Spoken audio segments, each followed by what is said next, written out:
တရားကျန်အခန်းကြီး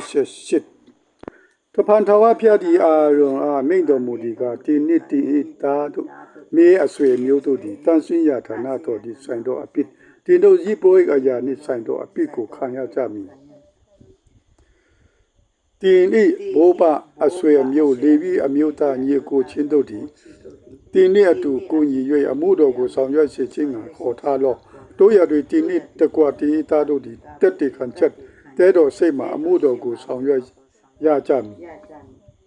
လေဝိသားတို့သည်တင့်ကို၎င်းတဲတော်ရှိသမျှကို၎င်းစောက်ရကြမည်တို့ရတွေတင်တို့နှင့်အတူတို့သည်တေဘေးလွတ်မြောက်ကြောင်းတို့သည်တဲတော်တန်ဆာရစ်ပရိတ္တစာမြတ်ကိုမချင်းကပ်ရကြသူတို့သည်တင်တို့နှင့်အတူကိုညီ၍ပရိသတ်စည်းဝေးရာတဲတော်ကိုစောက်လက်တဲတော်အမှုရှိသမျှကိုထမ်းရကြမည်မဆိုင်တော်သူသည်တင်တို့အနီးတို့မချင်းမကပ်ရနောက်တစ်ဖန်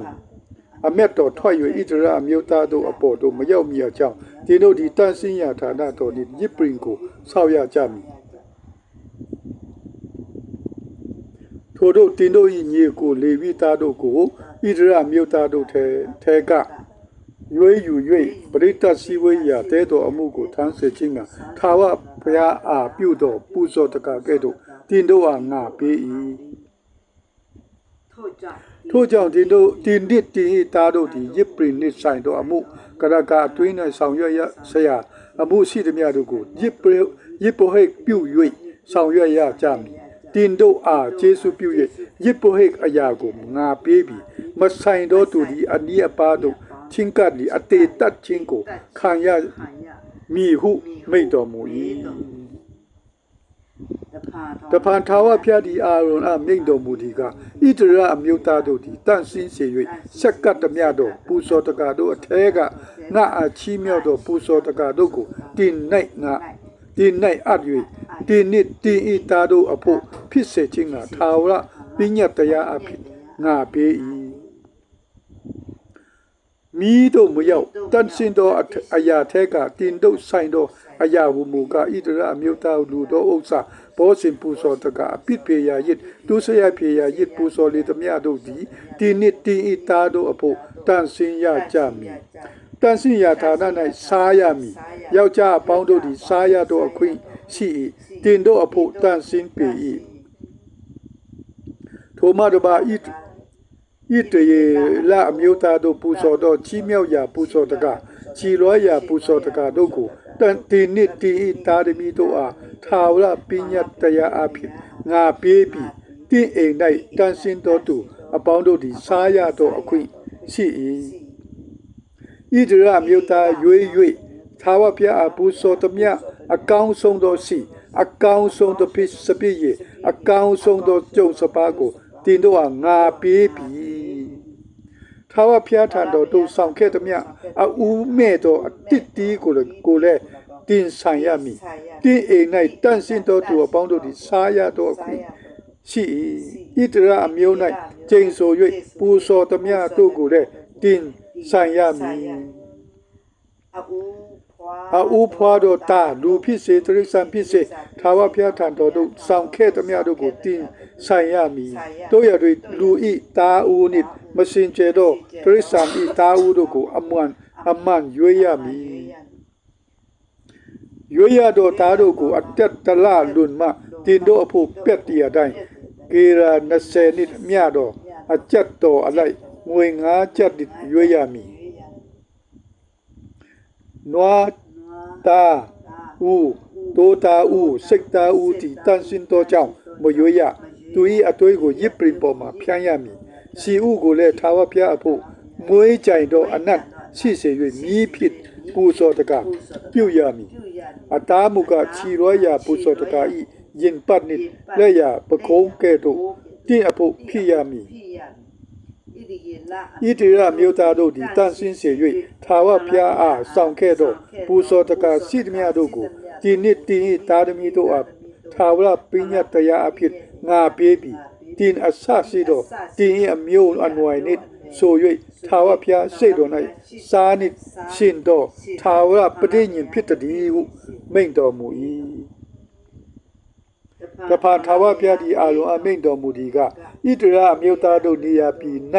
တင့်အမွေခံရမည်သူတို့နှင့်ရော၍ပိုင်တော်အဖို့မရှိငါဒီကသူတို့တွင်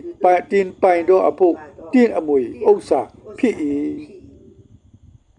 လေဝိသားတို့သည်ပရိသတ်စည်းဝေးရာတဲတော်အမှုကိုဆောင်ရွက်သောကြောင့်သူတို့အမွေခံစရာဣသရေလအမျိုးသားတို့၏ဥစ္စာဆယ်ဖို့တဖို့ကိုငါပေးပြီယခုမှစ၍ဣသရေလအမျိုးသားတို့သည်ကိုအပြစ်ကိုခံ၍တေပေးနှင့်မတွေ့မီအကြောင်းပရိသတ်စည်းဝေးရာတဲတော်အနီးအပါးတို့မချင်းမကပ်ရကြ